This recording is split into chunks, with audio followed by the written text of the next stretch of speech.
Good morning, everyone. We're back today in the next installment of our female executive interview series.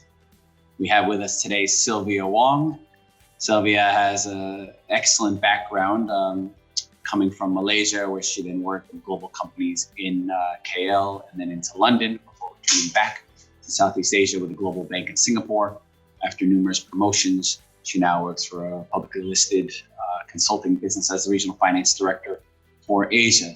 All right, let's start. As a leader yourself, how do you set the tone for your business? Well, I strongly believe in you need to walk the talk and practice what you preach. So I believe if I do it myself, my team will notice it and to be influenced by it and do it at the same time. So I think that is important. What is your empowerment strategy and engagement focus? Well, I think my style is I'm a very approachable person, and I strongly believe in open communication. So I think my team and stakeholders alike have no qualms in reaching out to me should there be anything. So I think the key here is to earn the trust of others, and the engagement will follow naturally. When you think of leaders you admire, what traits do they have? To me, I think leaders who procrastinate is a no-no. So I admire leaders who are able to make decisions and take actions decisively, especially in situations like currently, where there is no clear right or wrong. So leaders who genuinely care for their people, their well-being, their personal development, these are the leaders that I look up to. In your journey, can you think of some key leadership lessons that you've been exposed to that are unique to being a female leader? As leaders, I think we can't possibly make popular decisions all the time and worry about what other people think. I think women tend to worry about that a lot. They think too much. So as long as it's the right decisions, we should stand by it.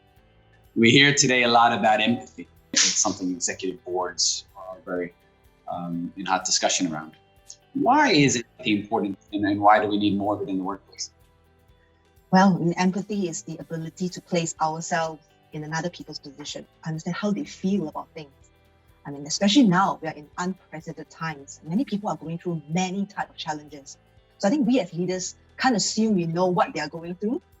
We should consciously remind ourselves to ask and make time to ask them, ask our team, ask our people how they feel and listen to them.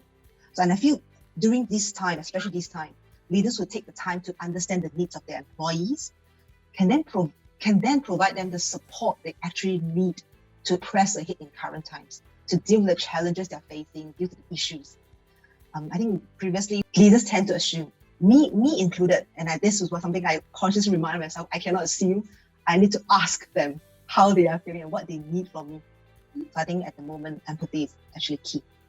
Thinking of strategies for aspiring women executives, what advice would you have for them? I think firstly, it is important that women are offered opportunities to test their skill levels. And through this, they build the confidence in their own abilities. So then this creates the kind of internal visibility necessary to advance their careers. Usually, it is an issue of perception, right? Many women I know usually are too harsh on themselves, and unconsciously they express doubts about their own competence. I mean, they are very good, but they just tend to think too much and too harsh on themselves. That's one. They need to be given an opportunity to shine. Secondly, having a role model, especially at senior levels, play a crucial role in overcoming this prevailing sentiment that career progression, success is very difficult for women who wants to achieve motherhood and having a family at the same time. Who was the first woman you looked up to and why? Oh, this has to be my mother. She's extremely, extremely resilient. No matter how bad the situation is, she never gives up, and she continues to soldier on. Thinking back to the challenges she has gone through all those years, I'm still amazed. So whenever I go through a hard time, I remind myself of my mother and how she has never given up. You've had success in different countries, in different roles, in different industries.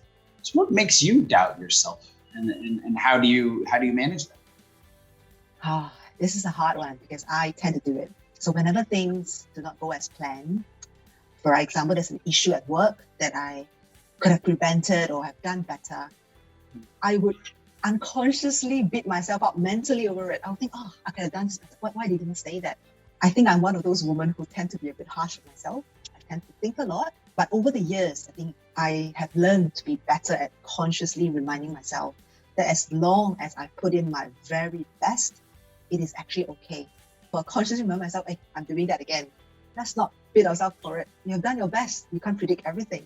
As long as you've done your best, it's okay. I'm not perfect yet, John, but at least I remind myself from time to time. What was the greatest risk you've taken during this process? Maybe that's a personal one that I think.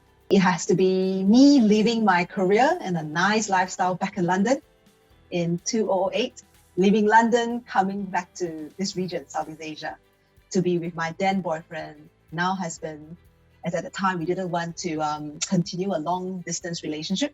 At the time, I felt like I'm giving up a lot to come back to the region. But I'm glad it turned out to be one of the best decisions I've ever made. Fast forward 10 plus years, I've progressed well in my career, and I'm also now happily married with 3 beautiful kids. So hey, risk well taken. Last question for you.